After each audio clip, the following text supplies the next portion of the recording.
getting a better lighting. All right. Before the arenas, before the awards. This is b4Nashville Live. Have a question for our guest? Send it to us via Messenger. Here's your host, George Davis. And welcome to Before Nashville, where we're introducing the country stars of tomorrow to the country fans of today. And, we were going to try to do something a little different, but that didn't quite work out. So we'll just stick with our normal procedure here, and we'll go with Facebook and YouTube. So tonight joining me is a young lady who she's not only a musician, a songwriter, a singer, she's also an actress. She's been in film, and we'll talk about that here in a little bit. And she is from what they like to call the PNW. That's where she was born, and I'll let her explain that to you as she talks about how she was born. It's Minnie Murphy. Minnie, how you doing tonight? Hey, I'm doing great. Thank Awesome. you so much for having me. Well, thanks for coming on. It's always a joy to have artists on that are trying to make their way. And you've been in Nashville for a minute. I mean, it's not like you've only been there 6 months. You've been there a little bit. Yep, I have. And 18 years. Been a while.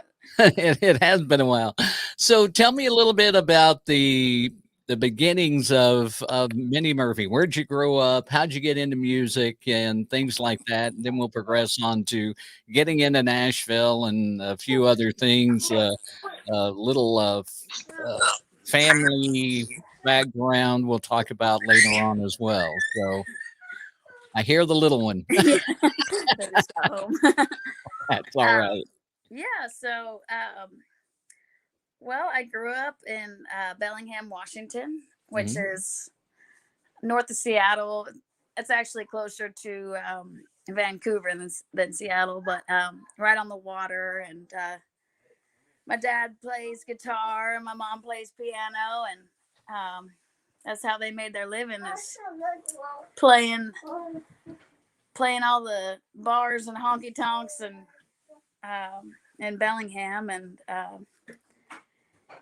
so I just grew up around music, and knew it was what I wanted to do pretty early on. And Right. of course, my mom made us all take piano lessons when we were kids, and Right. and I just became addicted to it, pretty much, like waking up every day wanted to play piano first thing, Right.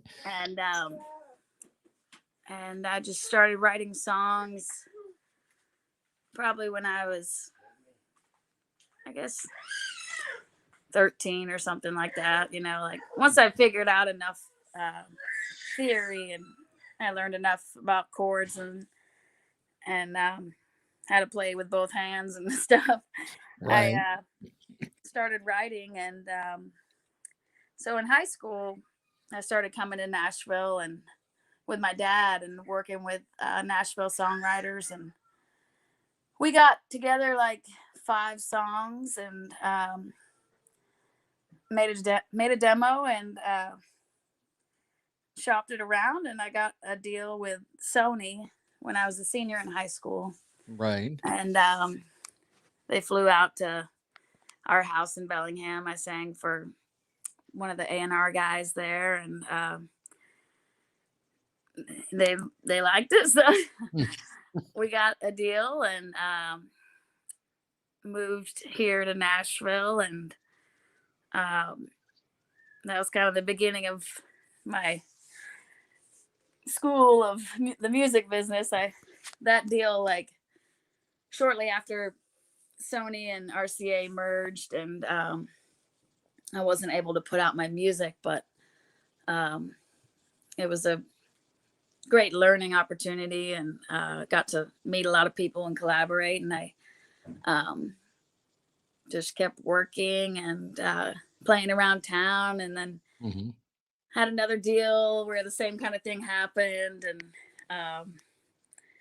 the investor decided to pull the plug, and so I had my album, but we never got to release it. And Right. but I just kept working and going back and forth, just paying my dues, doing piano bars and playing in wedding bands and waitressing and then singing backup for people Right. and just kind of held on, you know. It's just something that I love so much, and you know, Absolutely. it's been a blessing to make a living making music in one way or another. And so I'm writing for a publishing company now called Evergreen. Mm-hmm. And at the time, I wasn't planning to try to put myself out there as an artist again, but my publisher wanted me to put out a song, and I was like, I wasn't sure about that song, but what about this one? And so that's kind of how this whole thing started. It was Right. a bunch of demos and things that we had written, and it just kind of all came together. And I think I have a little boy now, and I think Mm-hmm. having him kind of inspired me to want to put music out again, and you know, leave an example to never give up, and you know, follow through. Oh yeah. Yeah. So Absolutely. yeah, it's been an adventure, and it's been awesome. So So when you were growing up in Washington, now we're going to go back a little bit and just kind of ask a few questions leading up to today. But I mean, at that time, you know, in the 90s and all that, you're in the midst of the grunge and the alternative rock and all that, you know, coming out of Seattle and around there. Did that ever play a part in the music that you wrote? I mean, did you feel like that maybe that was a route you needed to take, or has country always been that love of music for you? no, actually, I love alternative. I love all genres, really. I listen Mhm. to everything, and I love jazz and R&B. I think vocally, I've always been drawn to soul singers and Uh-huh. blues and jazz. And yeah, I mean, I loved like Nirvana and Pearl Jam and that whole alternative rock. I've covered like a lot of that type of music too, and written some stuff like that. And I got like a pop project and like a punk rock project, and um, all different kinds. I've done hip hop and you know, I just like it all. So I mean, I'd love to put out all that stuff. It was just kind of um, I think you know, living in Nashville. Right. You know, it's country here, and but yeah, I mean, that is part of my roots Right. uh, with my dad, and that's what he played. You know, in the bars, it was like country rock and classic rock, and I just try to absorb it all. And Right. but I'd like to, you know, be the type of artist that surprises people and does something totally different. You know, I mean, I know that Mhm. country music is. I think people have gotten real territorial with like, you know, saying that you can only do one thing, but Right. I don't believe that. I mean, at least for me, I want to explore all kinds of things, and I feel like that's how you learn and grow. And you know, with countries like um there's so many different types of country music too. I mean, you can infuse genres into country and vice versa, you know. So I Mhm. think like with my deal on Sony, I was actually trying to do like a sort of a jazz country thing. I was playing piano and upright bass, and but I was listening to Bjork and Deftones and like, Right. you know, Red Hot Chili Peppers, and then also like bluegrass and Western swing and Celtic country, and so I get excited by trying to do something new, you know, and blend in all those influences and stuff. Right. So, Well, and you know, so many people today they say, well, today's country is not country. And like you said, there's so many what I call subgenres of country. There's pop country, there's country rap, there's country rock, there's just about anything, like you said, can be infused into country music. And the bottom line is country music tells a story. It doesn't, to me, it doesn't matter how the story is told. The heart and soul of country music is being able to tell a story. And you can do that in a lot of ways. I mean, the beat you have behind you and whatever instruments you're using, or if you're using samples or whatever, it doesn't matter. It's all about the story. And that's what makes country music so viable to so many people, I think. Yeah, for sure. And I think that I also feel like there's an American spirit of liberty and individuality, like Mhm. living off the land and Right. being able to protect your family and stand up for what you believe in. I think there's so many things that people talk about in country that I can relate to, and Right. so it's almost like a way of life, Right. Well, I mean, they talk about, you've got people that talk about the Second Amendment. I mean, we'll just call it what it is, First Amendment, Second Amendment. They talk about all that. They talk about, just like you said, living off the land and protecting your land, protecting your family, and doing what's right. I mean, that's what our country was founded on. And that's one of the things I love about country music is, I can listen to it and hear somebody talk about the Second Amendment in there in any way they want to do it. I mean, I'm a very staunch supporter of the Second Amendment. And same way with the First Amendment. That's why we have the freedom that we have, is so we can say whatever we want to say, however we want to say it. And my Yeah. feeling is people can either listen and either accept it or not accept it and change to something else or listen to somebody else.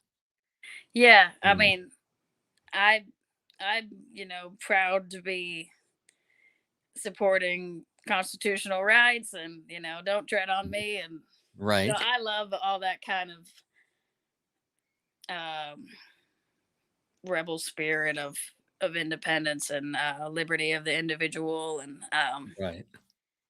being able to just chase your dreams and you know be the best you can be. I feel like you know Yeah. those things are you know what make America great, and Right. it's a tradition, and I think that it's something that we have to keep alive, and so I applaud it, all that whole part of the country music fan base that Mhm. is proud of you know those liberties. Right. And it's especially now, there's so much going on. Oh, yeah, absolutely. I mean, You I try not to get real political about it, but right. for me, like that's why I wanted to do music, is because it represents freedom for me. Like as a kid, I was like, well, I can do anything, I can be anything, I can say anything, I can explore all kinds of things, that Right. so I saw this freedom in music, and that's what drew me to it. And Right. but I listen to all kinds of stuff, Right. so but I do really love that traditional country music, and so that's kind of what this project has, a lot of that going on, and the single that I have out is very much undeniably country. Yes, absolutely. Now, because you said you signed a deal with Sony when you were 17, obviously it was for country music. I mean, it was Sony Nashville. And I mean, did you feel at that time in Washington before you moved, did you feel like you were an outcast because everybody was, all your friends were listening to something else, or were they all on the country bandwagon and enjoyed country music? Or, I No, mean, I how did that definitely play out? felt like an outcast. I mean, on the one hand, like know. I was always an outcast. I was always shy and reclusive, and I don't know. I mean, I always felt a little bit different, and Right.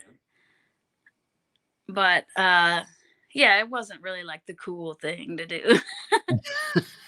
I remember going down to the studio in Bellingham, and I was hanging out with like some guys that were getting signed to Warner Brothers, and they were doing like rock music, and Hmm. and one of them was kind of like, what do you think of your demographic, and he would make fun of like Toby Keith or whatever, but and so yeah, that did mess with me. I used to have like anxiety attacks going into record stores because I did feel like um this pressure to know what the underground cool thing was, Right. and I just think that that's just immaturity, and if it's cool to you, then that's all that matters, really. I mean, Right. nothing's cool. Nothing is really good or bad. It's just what you think of it, I mean, like, Right. and also it takes so much courage to put yourself out there, and there's no other job really that gets that amount of criticism, and like being an artist does. I mean, you're literally, you got yourself hanging out there, and like Right. for people to rip to shreds, and um but at the end of the day, it's just a song, it's just, Hmm. so you put it out there, you make it, and then you move on to your next thing, and um Right. it's it's there, it's a service, it's there Right. for people that like it, and you don't have to like it, you know Right. that's the thing. It's like, just, you know there's so much to consume, and hopefully people will like it. But if Right. they don't, then I think, personally, I get sick of anything. I don't care who it is. It could be like my favorite artist. I can't listen to it 24/7. At some point, Right. listen to something else. It's like eating the same thing every day. So you know, Right. have to kind of be able to remove yourself from it. In that way. So, as an artist, do you feel like it's black and white? People either love you or they hate you, or do you feel like there's an in between? Um, I don't know. I mean, I I am not really like super famous or anything. I don't have that Right. many followers. I mean, I've always felt like I've kind of been in the arena, but not been like able to break through. I mean, I've had national airplay and Right. toured internationally, and yeah, I've been in a movie and like had some small cuts here and there, and like, but I have no idea like how many people. It's interesting. Like, my dad showed me like a TikTok video of like this one like Asian girl singing my song. Like, I don't know Mhm. how she found it, or but like with the internet, like anybody can stumble upon anything. So Oh, yeah. it's a great time to just, for anyone to put stuff out there, and Right. it's like, I think it's almost like a um spiritual magnetism. Whoever it's meant for might Right. be drawn to it, magnetically almost. Exactly. Exactly. So- So, with social media, I mean, with the invention of social media, it's only gotten really big in the last 10 to 12 years. Um, from when you were, say, first getting into Nashville, when you were 17, 18 years old, do you see how it has shifted the paradigm of country music to where, I mean, like you said, with the internet and social media, you can find pretty much anything you want, and anybody can pretty much find you, um, or any other artist for that matter. All they have to do is just go to Google and search. Um, and I mean, that's how I found some things about you tonight. I mean, it's just that easy. Yeah. But do you feel like that it has been a good thing or a bad thing for an artist with social media the way it is? Especially TikTok seems to be the newest big craze that everybody's got to get on board. Yeah. I mean, it's good and bad, I think, like I think today Facebook and Instagram was shut down because of somebody hacking it. So like, Right. and I almost wonder, like, was that a hacker or I wonder if anything's an accident because it's already so surveilled and everything, and Right. everybody's really vulnerable, and so you have to protect yourself, but yet you want to get your music out there, and so you just have to you do have to play the game, and but I would say it's a great thing more than, I mean, I think it's worth it, because Hmm.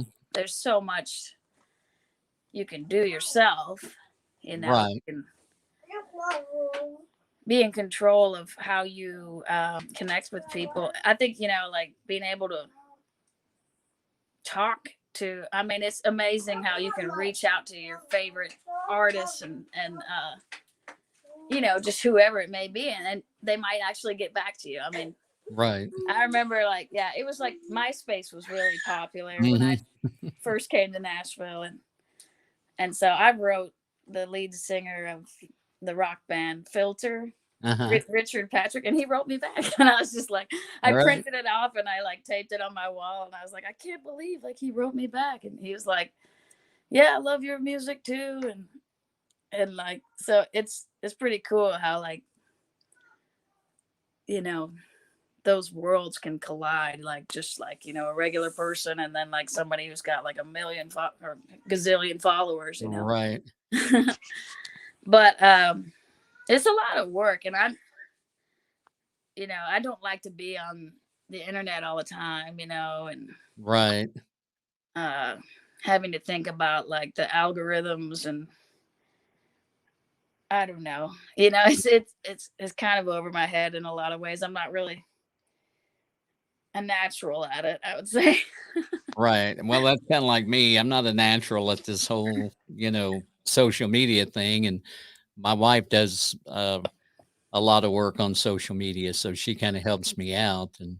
And I don't do near as much of it as I probably should to boost up, the followers and the listeners and all that stuff for the podcast. But I do it because I love to do it. So I'm not looking for getting a million followers or anything like that. If it happened, great. Hey, cool.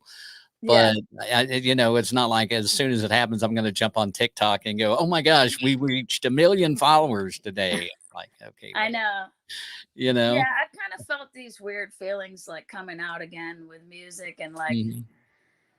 talking about the single, and the publicity teams like talk about the single, and that's what I'm supposed to do, and but sometimes I feel like, am I, like, is it too much, like, just say, yeah, we got this many streams now, or Right. or check out my interview, or look at my photo, or listen to this, and it's just like sometimes it feels like, I don't know. I think that's why TikTok has taken off, is because it's like a glimpse of people's lifestyles, and so people Right. can relate to that more than somebody just pushing their work on you and stuff. And but you can get creative and do things however you want, and Mhm. yeah, I mean, it's tough because it's like you don't want to do it, you don't want to spam people. Right. I always felt like kind of annoyed if I had got on somebody's email list and it was like they're sending me all this stuff all the time. You know what I mean? Right. I don't know. Like, and so that's probably like why I'm like, I mean, I got off social media for years, actually. Something about it like just turned me off, and I just was like, I got to take a break. you know? Yeah, it can be overwhelming. That's the thing. And then, days like today, and as we were talking before we went live, I work in radio, and today and I'm always looking at artists, their Instagrams. I don't look at their Facebook so much because so many artists have kind of stepped away from Facebook and it's more Instagram and TikTok. So I'm looking at their Instagram and I'm not getting anything to come up. And I'm like, what in the world? And my wife and I were having a discussion on the way home this evening. Because she picked me up at work. I had to drop my truck off to get it repaired. And we were talking, and I said, I just want to, tomorrow I'm probably going to say, how many of you feel like your world was shut down? Right. It's like, what did you do for those 2 hours you normally waste on Facebook and Instagram? I know. I I haven't posted much lately.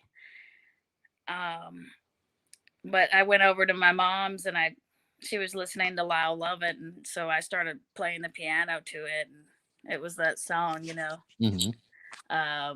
It was it.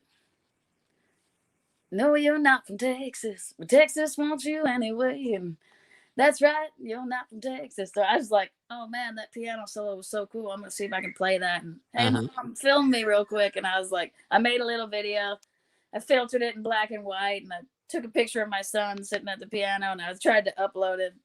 It was like wouldn't upload, and then she pulled up that article that was like, Instagram, Facebook has been hacked, and they got everybody's username and phone number and location. Like, right. Yeah. And then you're going, why do I even use it? I know. It's like, I don't know. I mean, but everything's kind of going digital. I mean, I tried to go through Starbucks today and they couldn't break $100 bill. Yeah. And Probably had never seen one. Yeah, I didn't have my debit card on me. Right. And I was like, oh my God, I need coffee so bad. And I just sped off all pissed off. He's like, I'm so sorry, we can't break 100. I'm like, ah! Yep.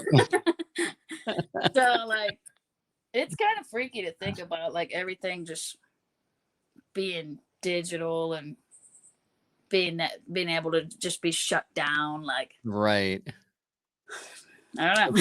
It's scary. I mean, it's really, when you think about it, it's frightening because, somebody gets a hold of our infrastructure with the internet, and it could just devastate the country. And I don't know why they haven't thought about that, and probably even their backup is on a computer somewhere. And it's like, why?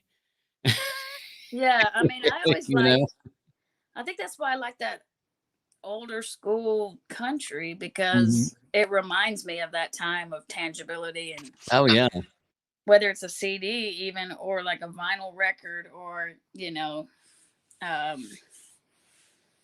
just tangibility. Like, I don't know, I don't like to have my whole life in my phone. right. I'd like to have a real flashlight instead of a phone flashlight, or a real wallet, or instead of the phone wallet, or like, Exactly. other things that are like, I miss the days of like flipping through, like, the CD case and reading who played on it and all that stuff, and looking at the, just feeling the vinyl or whatever, right. I just like to, I mean, I don't know. There's something about holding something that you can touch, and I don't know. It's such a different feel. I'm a big vinyl fan, and I've got a couple of artists that I've spoke with of late, and a friend of mine that he has he does several different projects, but he's got a rock band out right now, and they're releasing a red limited edition red vinyl of their new album. And so of course I've got to get online and get that ordered and everything. But Cool. Who's that? The band's name is In Theory. In Theory? That sounds yeah. Cool. And, yeah, I'd love to make a vinyl of my project too. Yeah, there's a lot of I interviewed a young lady from California. She's 20, 21, something like that. Just released her vinyl, and I've got to get on her site and get it ordered because the album itself, she's got a real unique voice. I just love her voice, and she's almost got kind of that. I'd almost call it like a Alanis Morissette meets Miranda Lambert type feel. I mean, she's got a lot of angst in the way she sings. It's just that voice just sounds so, it just grabs you. I mean, Cool. and her name is Sam Carey. And I've got it, like I said, we were talking and she told me she had a vinyl coming out. And I'm like, I got to get it. She goes, I'll put one back for you. And I'm like, well, you better, because I'm going to order it. And so it's like, man, I can't wait to hear the whole project on the turntable, and Yeah. I uh, can't seem to find a good record player that sounds good. uh, I tell you that you probably have to look somewhere or go to maybe get lucky in a nowadays, Baz, I hate to say it, an antique store, you know, Yeah. I know these new because ones aren't that nice. they're not that good. I mean, I've got one that's Bluetooth, or you can plug it into, like, I can plug it into my sound bar for my TV, and Yeah, I guess if you hook it up to a nice um, system, yeah. yeah, and it's, of course, it's got the sub on it and then the sound bar. So, I mean, I don't know what it'll sound like. I've got a couple albums. Well, I've got several albums I need to put on there, but just to Yeah. see how it does sound, because I've got like some Bruce Springsteen and Journey and uh, Poison, some of the hair bands from the 80s that I grew up with. And then I've got George Jones and Johnny Cash and Reba and some of those others, that I just love to hear what they're going to sound like. Yeah, And I think it's like the whole experience of taking it out of the thing and putting the needle down, and then even that crackling sound. Like, oh yeah, I wrote about that in one of my songs on this project, is like leave in the crackling sound. yeah, And like they make software where you can actually like put that in yeah, the song if you want. yeah, exactly, But yeah. how about It- just a real thing? Yeah, why not just do it real? Why put it into a song? I mean, I guess if you want to do it for the effects or whatever, but just put it on vinyl and let it do it itself. Right. That's what you do it. It sounds a lot better that way. So let's talk about your latest single. It's called "Get Over It," Mhm. and it's you released it in July, so it's been out a couple of months now, Mhm. roughly. And what was the I mean, okay, I don't want to get too much into the backstory until after we let them hear the song. I want, folks to hear it first. But is that a song that you felt like um was it one of those you'd had in your mind a while, or was it one you just sat down and wrote, or No, that was actually a title that my publisher called for us to write. Mhm. And it was Don Bedell's title, actually. Okay. So it was his idea, and I can't remember exactly if it was that he wanted it to be about a love thing, but I think he didn't. But I can't remember because Johnny called Mhm. Johnny Morris, and he's like, "You need to write this. Get over it." And so that's how. And then um, we got together with Trafton and one of the other writers at Evergreen, and it just, we seem to fall back on drinking songs pretty. We'll think about things and toss things around, and if we get stuck, then we're like, let's just write a drinking song, and that's kind of like what happened. But Well, Nashville is known for its drinking songs, so what better thing to fall back to? yeah, and I think it just kind of felt like going in that musical direction of like something kind of throwback feeling. Mhm. And I honestly didn't think it was that great of a song when we were done with it. I was like, not, I don't know. I remember just thinking like, meh.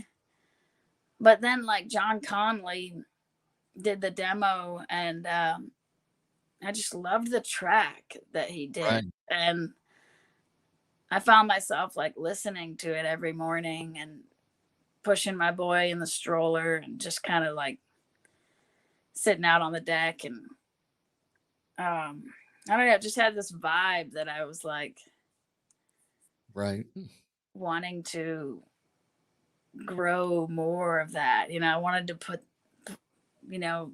dig through the catalog and find more songs that go with in that style and just put out an Right. album of. And so that's kind of how it started. And Mhm. but I was like, this is gonna be the first song on this classic country thing, and Right.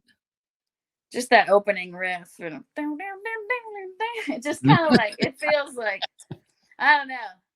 I think being like a new mom, and I don't know, I just kind of connected. I think also like watching like Yellowstone Right.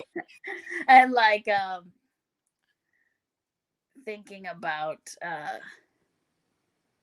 those country things of you know, like nature stuff, and Right. I don't know, it's this mindset of like I mean,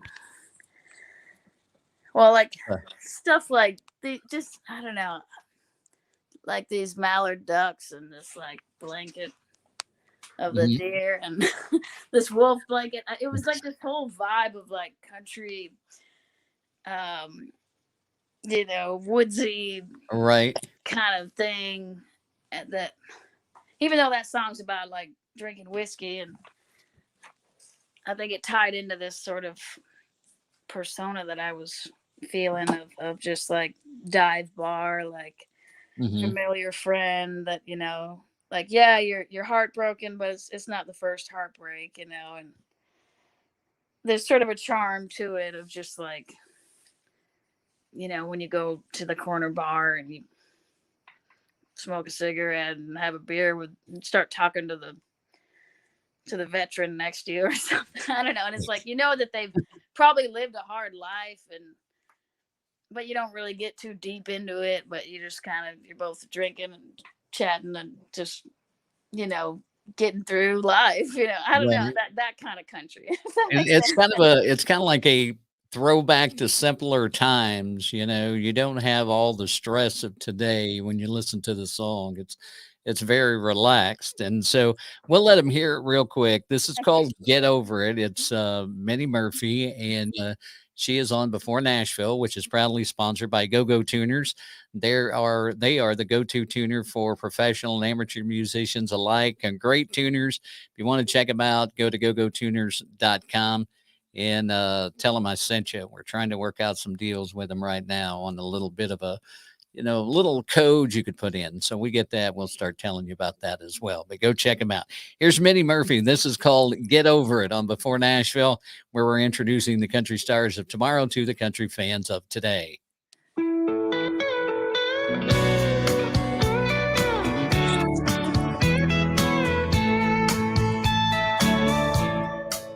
There's some Chardonnay sitting up on the shelf. Just like me, it's gonna spend the night by itself. I don't wanna waste a glass, 'cause it's a waste of time.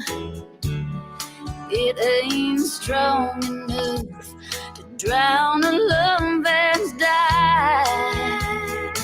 So I'm shooting whiskey, 'cause you ain't missing me.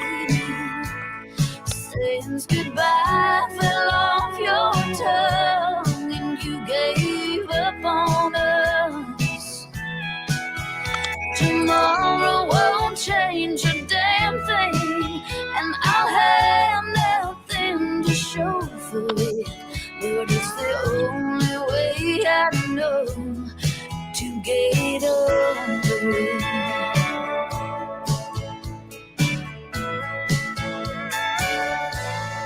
When I'm all cried out and my tears have dried,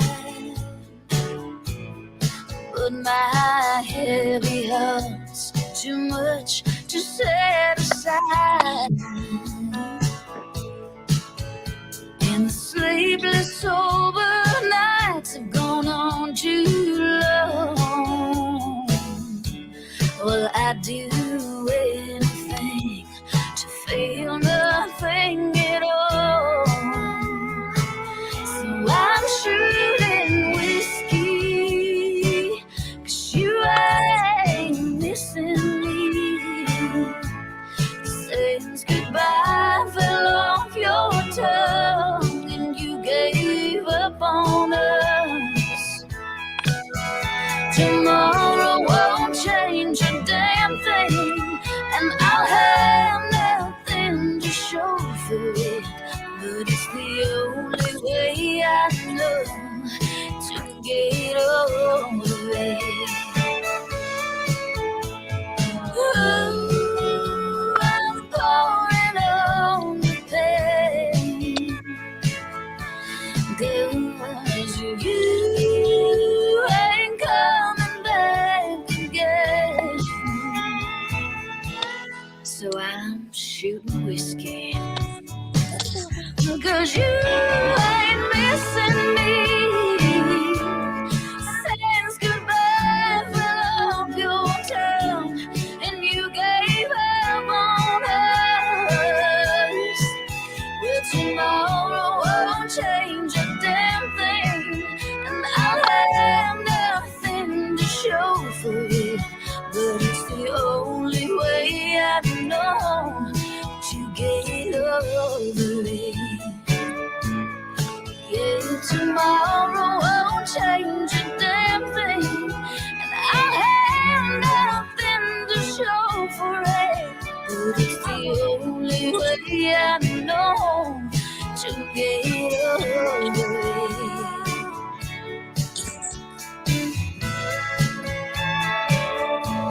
To get over it.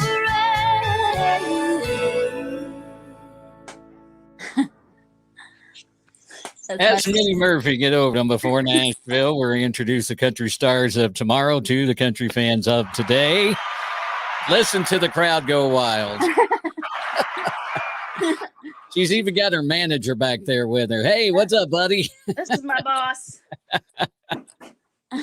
He looks like he rules the roost too. He's climbing on the pinball machine here. Well, that song, it is absolutely a good, like you said, when you want to get back to just a different time where it's, the music and the vocals and everything reminds you of the country artists of the past. Cool. Well, thank you. And I love the steel guitar and anything, and it sounded like it might have been a little bit of slide guitar in there too, or you were doubling up on the steel. I couldn't quite tell. Yeah, John Conley did like a mock steel kind of thing, and then we did overdub real steel. But I really fell in love with like what he played on his mock steel, so I was like, I don't want to lose that. So yeah, we washed it all up with steel guitar because I love it.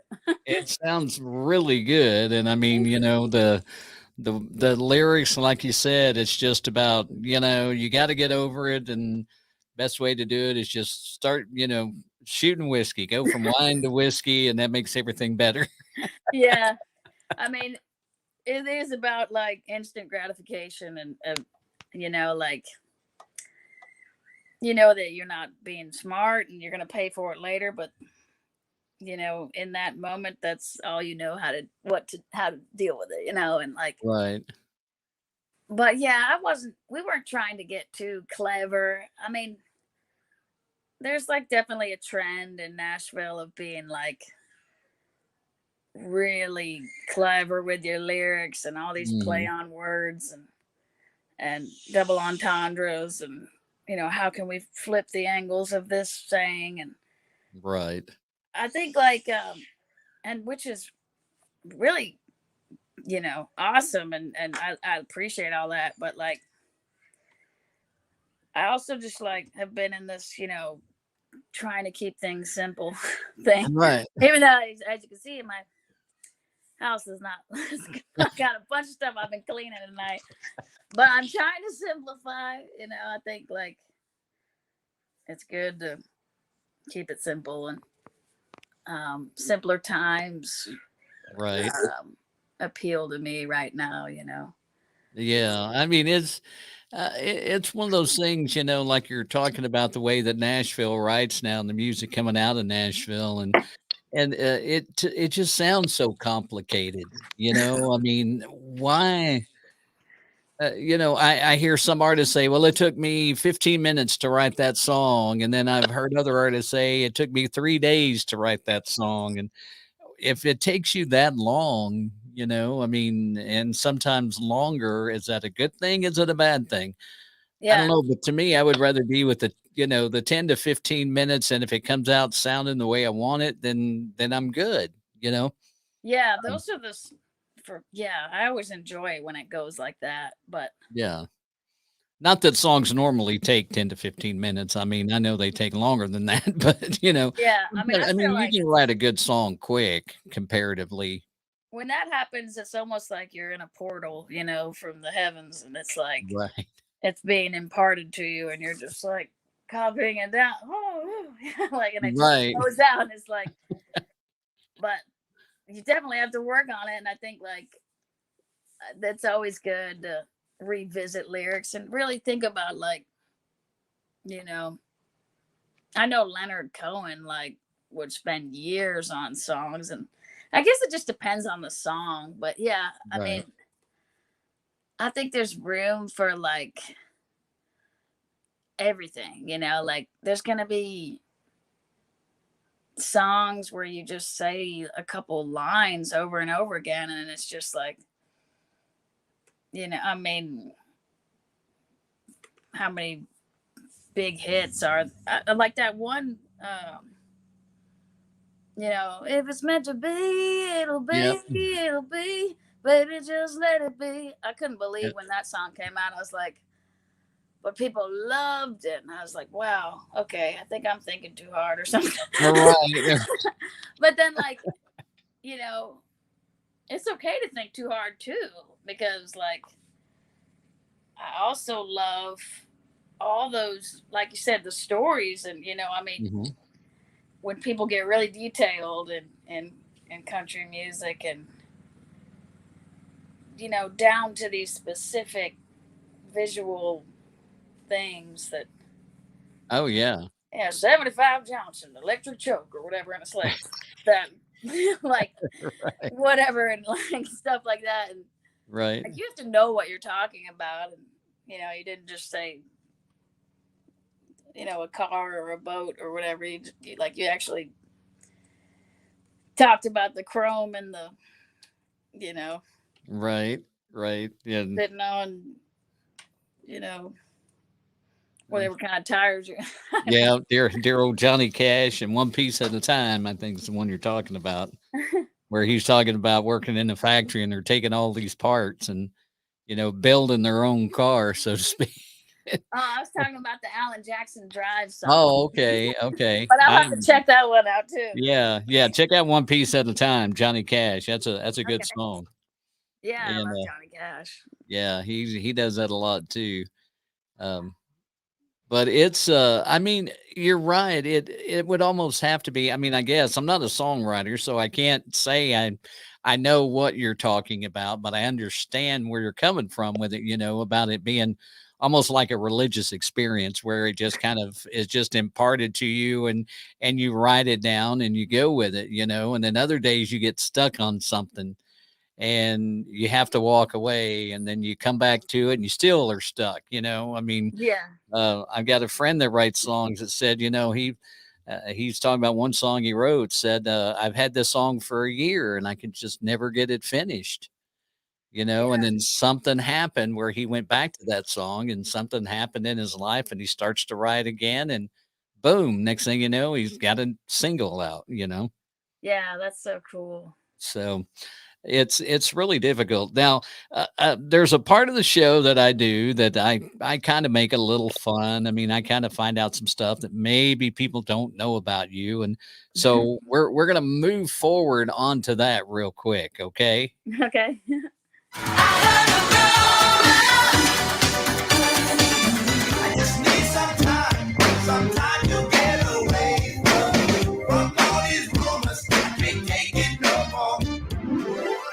So this is a part of the show I called I Heard a Rumor, because the rumor that I've heard is that you have a stepsister or a half sister, I'm sorry, a half sister that you sang behind, and you got to sing on a national TV show with her, and she's pretty well known in the country music realm. Yeah. Okay. And we're not going to harp on that long because the story's about you, but Jamie O'Neill happens to be your half sister. That's right. So did you guys hang out a lot? Because there's a little bit of a pretty good age gap in there, isn't there? Yeah. It was from my dad's first marriage. My dad was born in New Zealand, and Mhm. he moved to Australia, and his first wife, they had 2 daughters, and yeah, so, and they toured all over. Yeah, that was Jamie's, uh, been, like, grew up on the road and everything. Right. And then later my dad moved to America and met my mom, and um, they moved to LA, and that's where I was born. And then we moved up to Bellingham, and Mhm. but Jamie would visit, and I was always in awe of her and loved her voice, and just Right. watching her put her makeup on. Me and my sister would, oh my god, she's so cool, and like, um, so yeah, we didn't grow up together, but we become really close, since living in Nashville. Um, we write together, and there's always family dinners going on with everybody getting together. But yeah, my experience growing up to the age of like 19 was that she would come to visit, and Right. but yeah, I would cry when she would leave and stuff. I remember like her getting on the plane like, no, Jamie. Like, I was a little girl and stuff, because um yeah, so uh but yeah, she's always been really generous with like letting us sing on her albums and perform with her on big high profile gigs, and Right.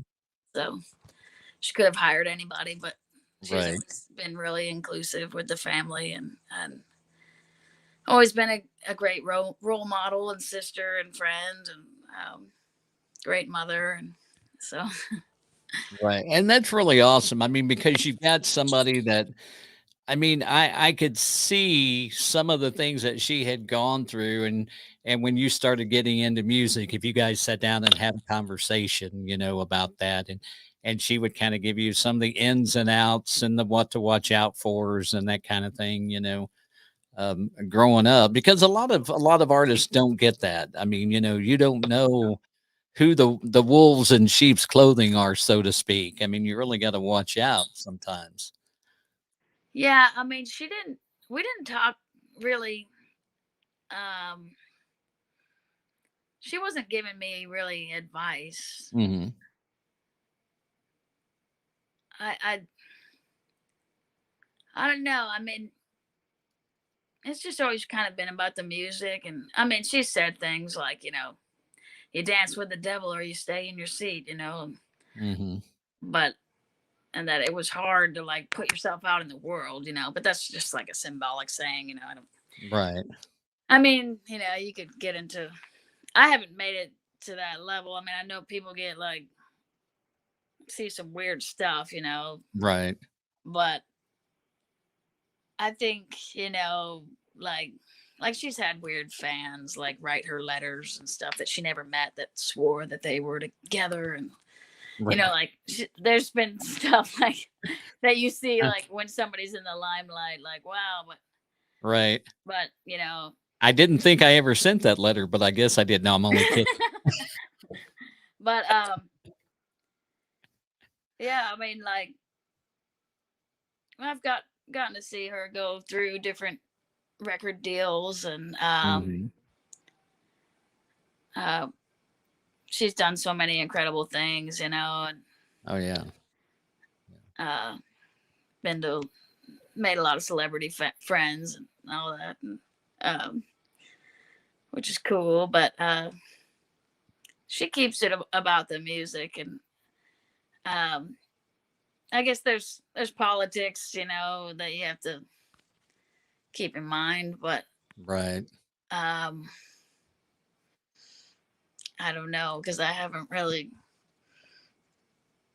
been in that place. Right. Some of it you have to play and some of it you don't. I mean, that's what it boils down to when it comes to politics side. But Yeah, I mean, like, you know, I was told, you have to make the label think that, you want to make them think it was their idea. If you're right, trying to push for something, right, like, um, I don't know. I remember being on Montage, and they were like, "We're the experts," and I think part of the reason why I lost my Sony deal is because I was kind of stubborn. I was trying to do something that was not really what, like, I didn't necessarily want to write with everybody, and right, I kind of wanted to do it all myself.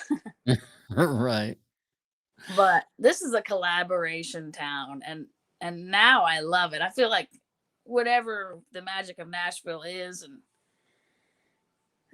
a part of me now, but like it was pretty weird at first coming, mhm, like writing at 10 a.m. with a stranger and stuff, like because growing up in Bellingham, it was like I don't write a song unless it's like nighttime and like like or whatever, and um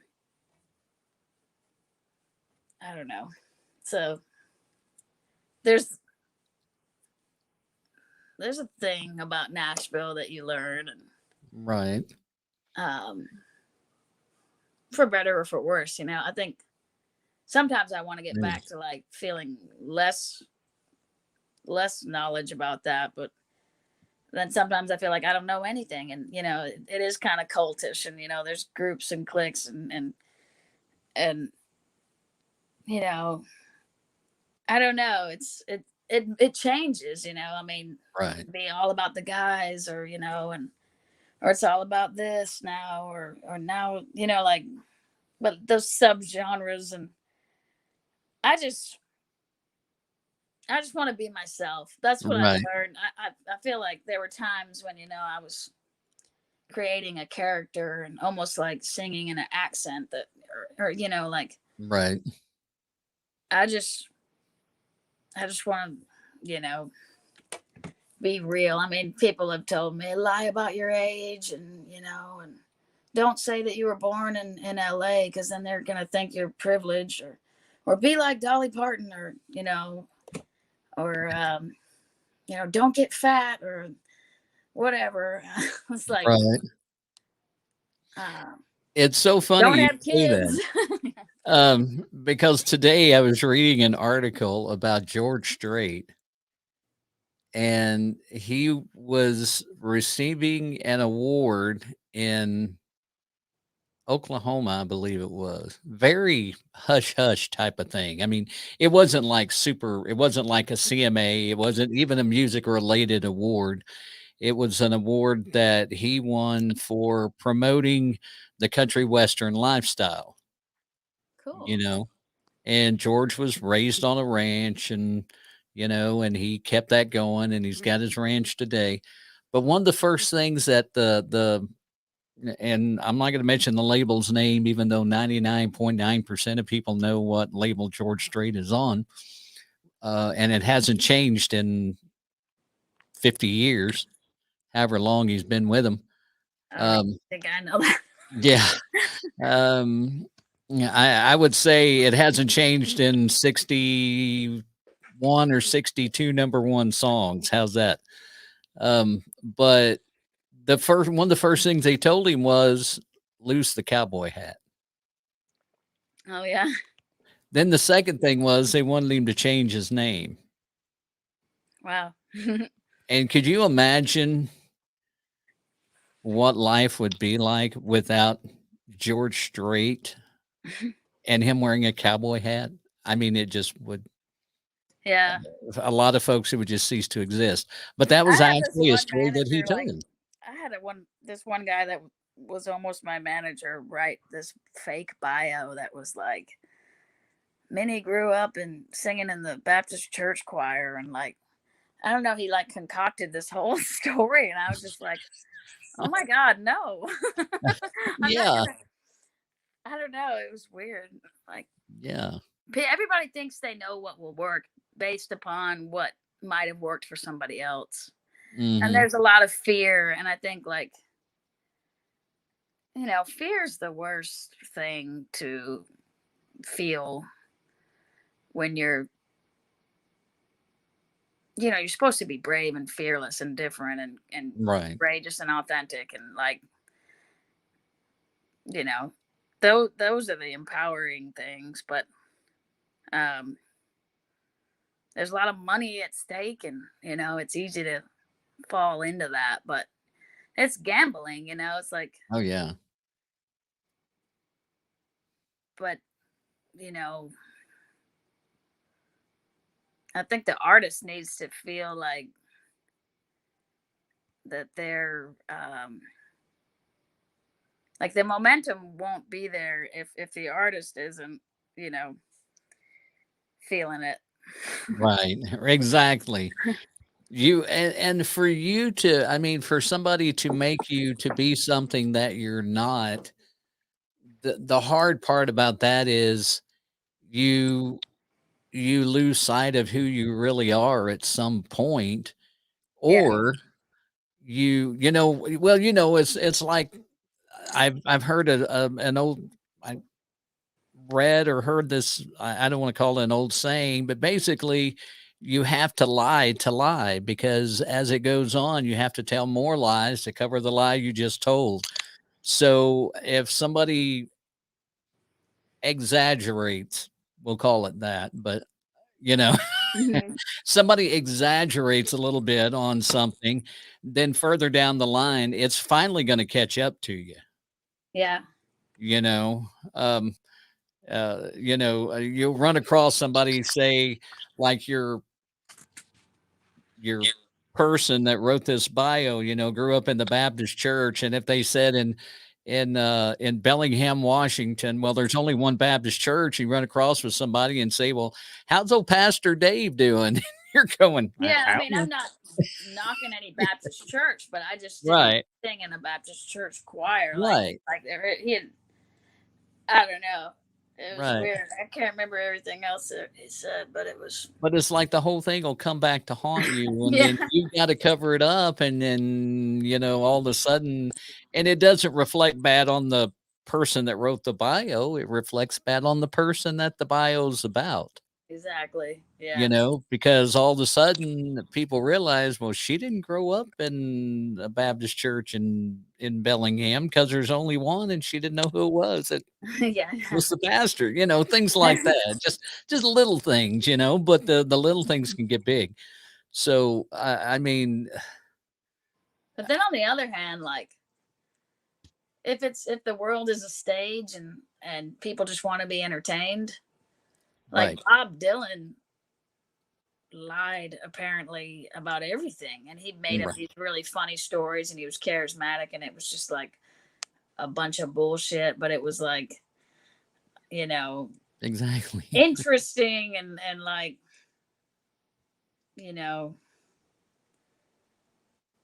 I don't know, I Yeah, just feel well, like, I I, I I don't know, think some sometimes I artists, wonder, like, maybe being real isn't interesting enough, and maybe that, but like, we all have everybody within us, we can kind of, it is kind of acting, and mhm, I think like entertainers, they do develop sort of a split personality, because they have to like be this thing on stage, and it is an exaggeration, or like a fantasy, and then maybe their real self is much more like, just humdrum kind of whatever normal person that wouldn't necessarily want to watch all day long, but right, uh, right, so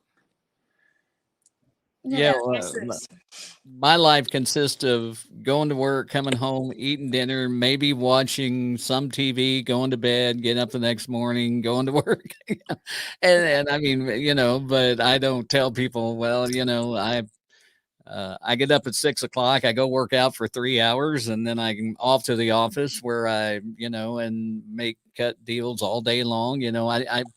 I am who I am, but one side or the other. I mean, so I understand what you're I saying. think the interesting things about that are those little in between moments, or like what's going on in your head while you're on the treadmill, or Right. like what are you listening to while you're driving to work, or you know Right. the little magnifying glass moments of ordinary moments is where things get interesting. Right. But Very true. Very true. um, I don't know. My life's pretty, you know, boring in a way. Like, I mean, it's chaotic and stuff, but it's a lot of house cleaning and changing diapers and all that stuff. And, But that's all the fun part. It's like you said, that's the little moments in between that make your life interesting, because especially when you have a young child, yeah, it can- yeah, I've been through that 3 times, so I know what you mean. yeah. I know, and that's something that like so most people go through, and but yet it's like the most profound thing ever. It's like Right. having a kid is like like such a privilege and just changed my life, and but it's like almost like it's so ordinary, it's so extraordinary, and like Right. it's Right. just interesting, like how you want to like brag about it all the time and be like, my kid. And it's like, yeah, Right. yeah. I got one too. Just wait till he starts playing ball and doing stuff like that, and you'll be the parent over there going, "That's my boy." Yeah.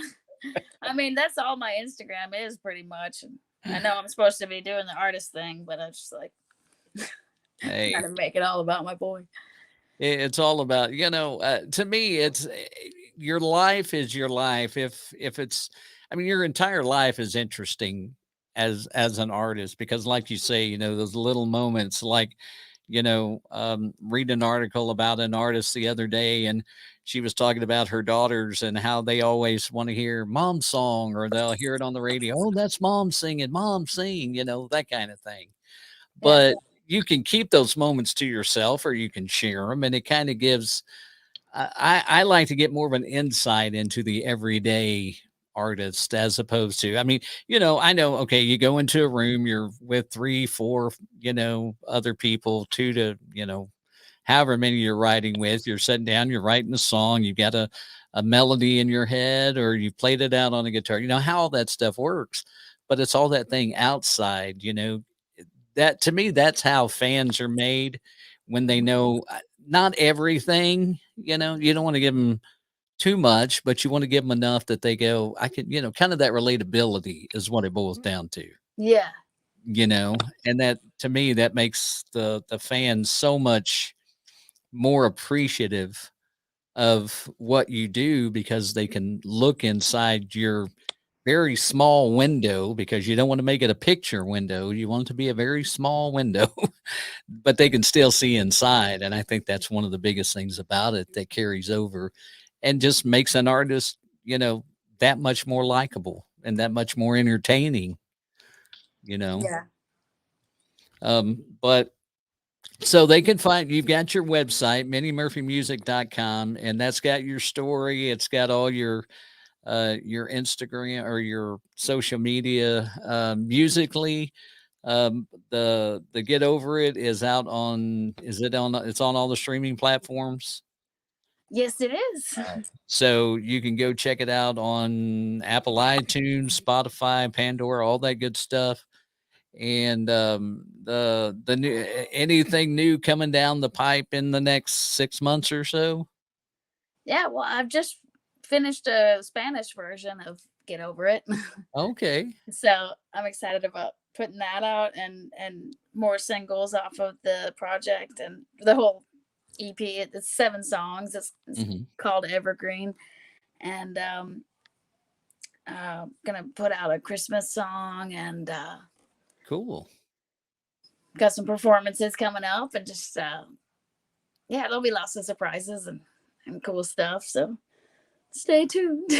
Well, you can if you're watching and you want to find out more, then you can definitely go to minniemurphymusic.com or follow her on her social media and see what's happening. Be sure to check out her music, stream her music. That's very important to artists to stream their music. So make sure you do that and check her out and read up on her. And then I'll be watching. I'll see, how the career's going. I'm interested to hear some more music.